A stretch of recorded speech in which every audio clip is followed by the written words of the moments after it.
À 10 jours du début de la campagne électorale dans les 10 régions du Cameroun, nous avons voulu nous intéresser à la jeunesse de l'UNDP, laquelle fait la pluie et le beau temps sur les réseaux sociaux, avec cette vidéo où on voit le sénateur Pierre Flabongayap qui va carrément demander aux jeunes de libérer la voie pour permettre à un ministre actuel, membre du directoire de l'UNDP, d'accéder au siège. Nous sommes allés à la rencontre de Paul Mbafo, le directeur, le responsable national des jeunes de l'UNDP, pour savoir comment interpréter les récents événements de la jeunesse de l'UNDP et surtout quelle est la vision que son parti a pour la jeunesse camerounaise. Bienvenue à Face Caméra, Paul Mbafo, responsable national des jeunes de l'UNDP.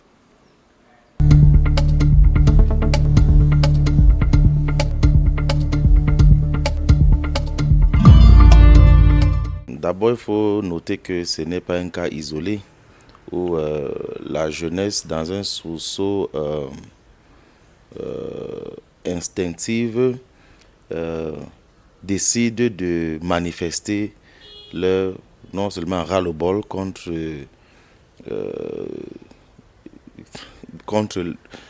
l'État actuel. Donc, ce n'est pas le cas isolé où les jeunes de l'UNDP ont, de façon spontanée, ont réagi à ce qu'ils ont qualifié d'obstacles à leur rêve de changement. Donc, cela indique, ça renvoie un message très fort. Contrairement à ce que plusieurs de nos détracteurs disent, que l'UNDP c'est un parti qui ne saurait pas se défendre, je pense que le message est plus que jamais clair. L'UNDP est déterminé, sans faire beaucoup de bruit, et l'UNDP est capable non seulement de battre une campagne farouche, une campagne objective, une campagne efficace. L'UNDP saurait, le moment venu, défendre sa victoire.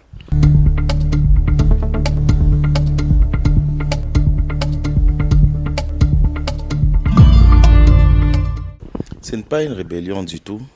L'UNDP, c'est un parti très ordonné, très discipliné.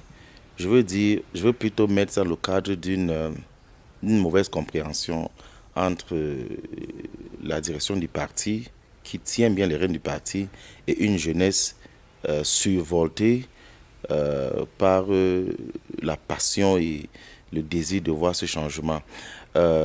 Et c'est peut-être le lieu de mieux expliquer les choses pour que nous comprenions bien. J'occupe une position qui est assez délicate parce que président national des jeunes, toute action menée par des jeunes spontanés ou pas me serait attribuée. Le président national a, comme vous avez même dit dès l'entame, a précisé les choses. Il veut préserver l'image d'un rassembleur. Il a dit dès le début de sa campagne qu'il est prêt à travailler avec les séparatistes les plus radicaux. De la même façon qu'il est prêt à travailler avec des extrémistes de l'autre bord, il est aussi prêt, comme il le dit lui-même, à travailler avec même des personnes qui ont œuvré, qui ont travaillé, qui ont servi le pouvoir en place depuis toutes ces années, à condition qu'ils sont prêts à le suivre dans cette croisade pour le changement. Et c'est, comme il le dit souvent, il veut rassembler tous les Camerounais. Il n'y a pas de Camerounais dont on va jeter la main après le 12 octobre. C'est son souci à lui. Malheureusement, ce n'est pas une position qui est facile à expliquer. Ses détracteurs voient en cela des signes de complicité avec le partenaire, l'ex-partenaire. Mais je leur dis que dans toutes ces manifestations, est-ce qu'ils ont vu les jeunes à un seul moment manifester le moindre mauvais sentiment envers le leader du parti? Jamais. C'est des jeunes qui sont dévoués, déterminés à suivre leur boss, leur leader jusqu'au bout.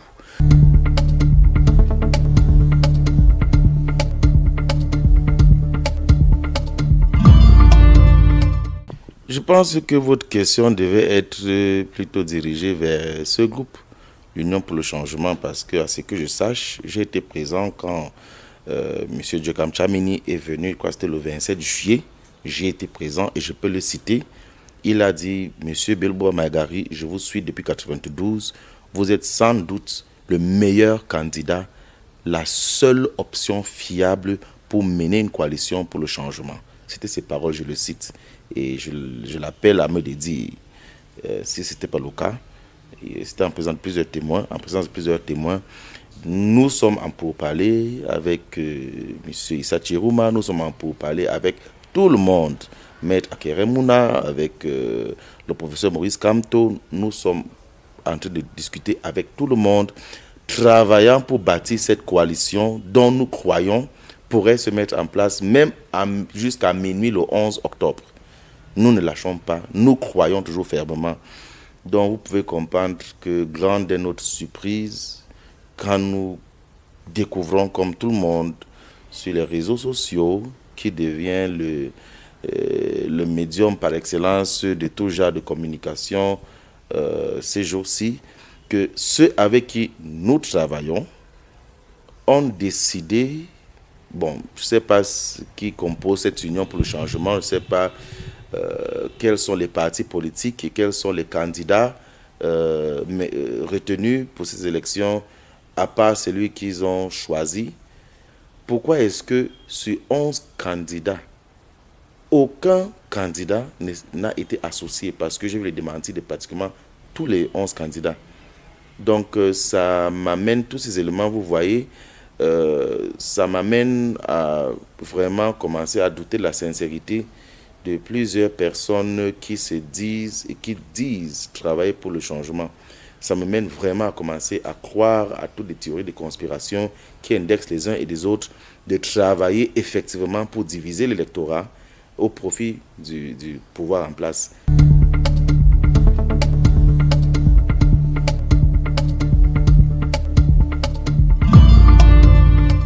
Je peux résumer nos actions en 3 catégories.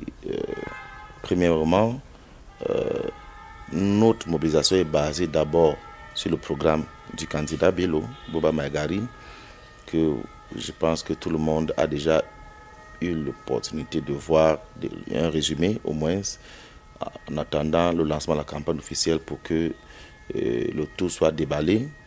Il a détaillé ce qu'il ferait dans les 6 premiers mois de sa présidence. Donc d'abord nous présentons le programme. Deuxièmement, nous présentons le profil. Maintenant, parce que c'est le cri de tous les Camerounais de voir une coalition, et c'est le cri profond d'un peuple meurtri, d'un peuple asservi depuis 43 ans, qui ne pourrait pas nous laisser, nous les leaders de ce parti, surtout notre président national, indifférents. Et donc, pendant que nous nous mobilisons aussi, nous travaillons, nous les jeunes, nous travaillons avec les jeunes des autres partis politiques pour pousser nos leaders à mettre l'intérêt de cette République au-dessus de tout intérêt personnel. Et en même temps, nous remobilisons notre propre base, nous les encourageons à aller prendre, pour ceux qui n'ont pas encore pris leur carte d'électeur, d'aller les prendre. Nous préparons, nous recrutons, nous formons, nous préparons les scrutateurs pour que nous soyons aussi présents dans tous les 31 000 poussières bureaux de vote. Donc c'est une période assez surchargée pour nous. Le président national de l'UNDP n'est pas suivi dans cette démarche de recherche d'une coalition. Nous sommes persuadés que le 12 octobre, l'UNDP est capable de remporter la majorité des voix.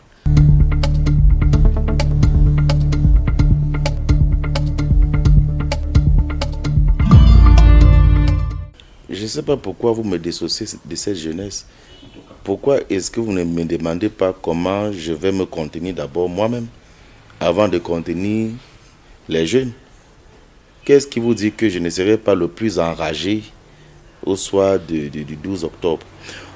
Tout dépend des résultats et de la crédibilité du scrutin. Je prie Dieu je prie Dieu que les résultats reflètent effectivement l'expression de nos électeurs, des Camerounais. Sinon, je prie Dieu, pour moi-même d'abord, et pour les jeunes militants de l'UNDP, je prie Dieu qu'il n'y ait pas tripatouillage avec nos voix. C'est tout ce que je peux vous dire. Je prie Dieu. La balle semble donc lancée du côté de l'ECAM, du ministère de l'administration territoriale, des scrutateurs, des observateurs, bref, de tous les acteurs du processus électoral pour qu'au soir du 12 octobre 2025, les urnes puissent donner les vrais résultats. Sinon, on devra implorer la grâce divine et la faveur de l'Éternel Dieu qui va devoir contenir la rage et la colère de Paul Mbafo et de tous les jeunes de l'UNDP, que dis-je, et également ceux de la jeunesse camerounaise qui a véritablement soif du changement et qui voudrait que seul soit exprimé le résultat de leur vote.